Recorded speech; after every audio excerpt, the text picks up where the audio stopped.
ঝিনাইদহ জেলা শাখার সংগ্রামী আমির জননেতা আলী আজম মোহাম্মদ আবু বকর, জননেতা আলী আজম মোহাম্মদ আবু বকর। বিসমিল্লাহির রহমানির রহিম। আলহামদুলিল্লাহ, আলহামদুলিল্লাহি রাব্বিল আলামিন, ওয়াসসালাতু ওয়াসসালামু আলা সাইয়্যিদিল মুরসালিন ওয়া আলা আলিহি ওয়া সাহবিহি আজমাইন।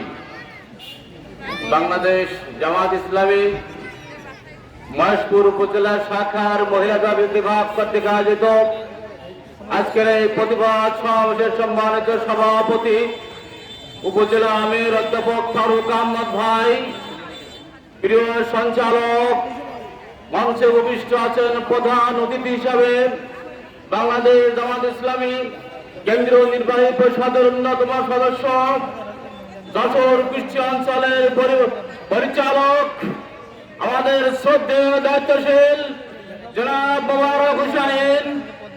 মঞ্চে উপবিষ্ট আছেন জেলা সেক্রেটারি অধ্যাপক আব্দুল আওয়াল, বিভিন্ন পর্যায়ের জামাত জেলা নেতৃবৃন্দ, উপজেলা নেতৃবৃন্দ, সমবেত সাংবাদিক বন্ধুগণ এবং সংগ্রামী বোনেরা, আসসালামু আলাইকুম ওয়া রাহমাতুল্লাহ। গত 11 তারিখ সকাল 11টায় মহিলা 8 তারিখেই ঘটনা ছিল, 9 তারিখে মহিলাদের একটি প্রোগ্রামে, যেখানে আন্তর্জাতিক নারী দিবসের প্রোগ্রাম উদযাপিত হচ্ছিল এবং ইফতার মাহফিলকে কেন্দ্র করে যে প্রোগ্রাম আয়োজিত হয়েছিল, সেই প্রোগ্রামে কিছু সন্ত্রাসী বিএনপি নেতৃত্ব অতর্কিত হামলা চালায়, লাঠি দিয়ে, হাতুড়ি দিয়ে বেদমভাবে মা বোনদেরকে প্রহার করে। সম্মানিত উপস্থিতি, এটা অত্যন্ত ন্যক্কারজনক ঘটনা, ইতিহাসে এরকম বিরল ঘটনা। সম্মানিত উপস্থিতি, আমি এই ধরনের ঘটনার নিন্দা এবং ধিক্কার জানাই।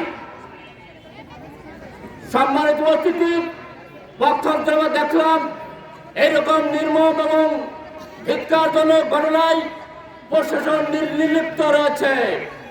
আজ সকালে আমরা জানতে পারছি মাত্র একজন সন্ত্রাসীকে গ্রেপ্তার করা হয়েছে। আমরা দায়িত্বহীন কণ্ঠে বলতে চাই, সকল সন্ত্রাসীকে গ্রেপ্তার করে আইনের আওতায় এনে দৃষ্টান্তমূলক শাস্তি প্রদান করতে হবে। এই আহ্বান রেখে সংক্ষেপে আমার কথা শেষ করছি। আমার তৌফিক ইল্লা বিল্লাহ। বাংলাদেশ জামাত ইসলামী কেন্দ্রীয় মজলিস শুরার অন্যতম সদস্য, যশোর কুষ্টিয়া অঞ্চল সহকারী পরিচালক জনাব ডক্টর আলমগীর বিশ্বাস, জনাব ডক্টর আলমগীর বিশ্বাস।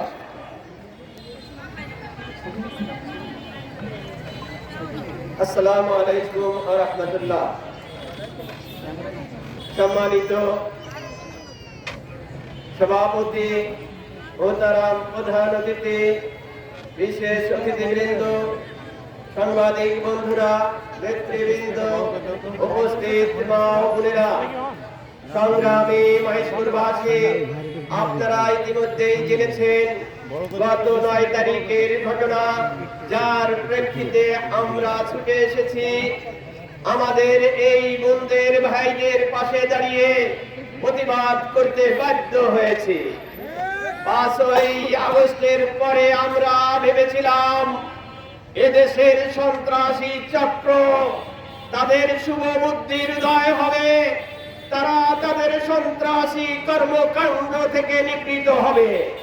কিন্তু আমরা লক্ষ্য করলাম সন্ত্রাসীদের পরিবর্তন হয়নি, তারা আমাদের কলিজায় আঘাত এনেছে, আমাদের বোনদের উপর লাঠিচার্জ করেছে। আমরা এর তীব্র নিন্দা এবং প্রতিবাদ জানাই। তারা মনে করেছে মাত্র কয়েকজন বোনের গায়ে হাত দিয়েছি, তারা বাংলার তৌহিদি জনতার হৃৎপিণ্ডে আঘাত করেছে, আঘাতের আগুন জ্বলে উঠেছে। তারা যদি এখনো হুঁশ ফিরিয়ে না আনে, তাহলে এদেশের তৌহিদি জনতা তাদেরকে দাঁত ভাঙ্গা শিক্ষা দেবে। মহেশপুরবাসী প্রতিবাদ শুরু করেছে, এরপরে এর প্রতিবাদ সারা বিশ্বব্যাপী হবে। সংগ্রামী তৌহিদি জনতা, প্রশাসনকে আমরা জানাতে চাই, আপনারা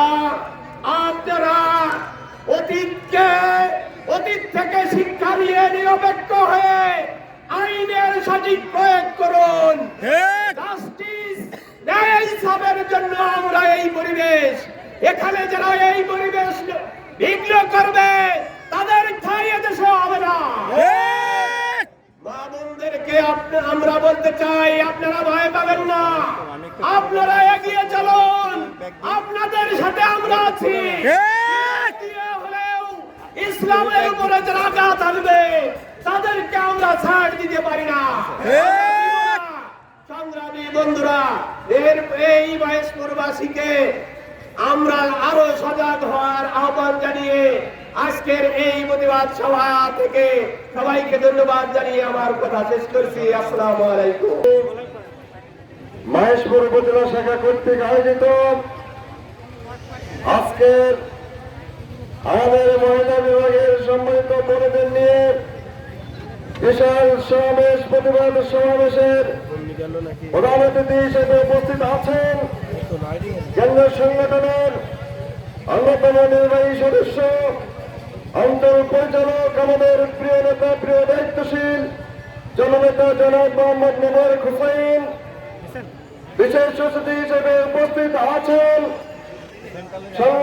জেলা সংগঠনের সম্মানিত জেলা আমির, জেলা সেক্রেটারি সহ অন্যান্য নেতৃবৃন্দ, উপস্থিত সাংবাদিক বৃন্দ, আইন শৃঙ্খলা উপস্থিত আমার মা বোনেরা, আসসালামু আলাইকুম ওয়া রাহমাতুল্লাহ। আমরা যে বিষয়টি বিগত আইনি 15 বছরের শাসনে কল্পনা করতে পারিনি এই মহেশপুরের, সেই ঘটনা আজকে মহেশপুরের বিএনপির নামধারী কতিপয় দুর্বৃত্ত সন্ত্রাসী ঘটিয়েছে। আমরা এই ঘটনার তীব্র নিন্দা জানাই এবং প্রতিবাদ জানাচ্ছি। আমরা নিয়মতান্ত্রিক ভাবে প্রতিবাদ জানাচ্ছি, থানায় মামলা করেছি। লক্ষ্য করতে পারছে এই দুর্বৃত্তদের এখনো গ্রেপ্তার করা হয় নাই। আমরা আইনের প্রতি শ্রদ্ধা জানিয়ে এখনো নিয়মতান্ত্রিক আন্দোলন চালিয়ে যাচ্ছি। আমি স্মরণ করে দিতে চাই, আমাদের এই নিয়মতান্ত্রিক আন্দোলন কিন্তু অনিয়মে পরিণত হয়ে যাবে। যেমনি করে বাংলাদেশে 5ই আগস্ট একটি বিপ্লব সংগঠিত হয়েছে, ওই রকম আরেকটি বিপ্লবের মাধ্যমে যদি এই দুর্বৃত্ত পরে চলতে থাকে, আমরা